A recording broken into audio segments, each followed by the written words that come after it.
I had trusted them when they said they had hired this outside organization, only to find out, no, it was their organization and they could fire and screen and filter and change the words however they wanted. That was far more infuriating to me, far more damaging, far more hurtful than what happened when I was a teenager. There is a part of me that understands Hal Lotz is a physical abuser. He enjoys beating kids and he beat a lot of kids. And there is a part of me that gets, like, as horrible as that is, it makes sense that he helped cover up for Rich Hine because they were friends and they were both abusers. And if you're an abuser, you don't think another person's abuse is that bad, right? What is far more horrifying to me in some ways, because again, like some of what I suffered, some of what other people suffered is far more traumatic than what I suffered.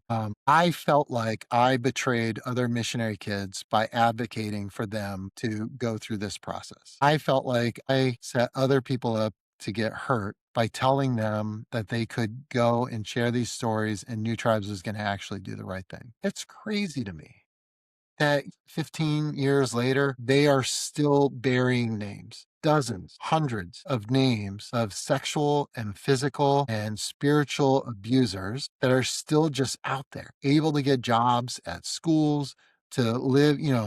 Bob Fisher was a sexual predator of kids that they did not name until a couple years ago. It was shortly before his death.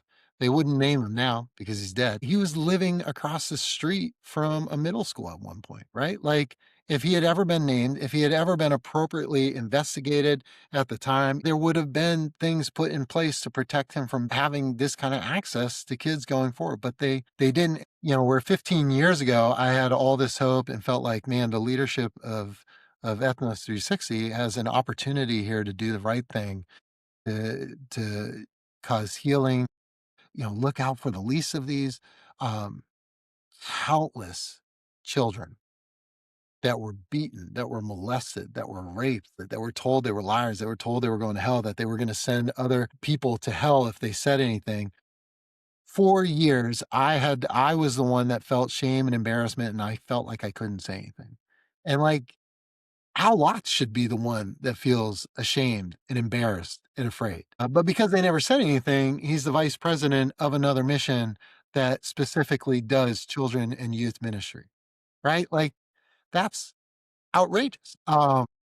They had an opportunity to speak up for all these children that were entrusted in their care.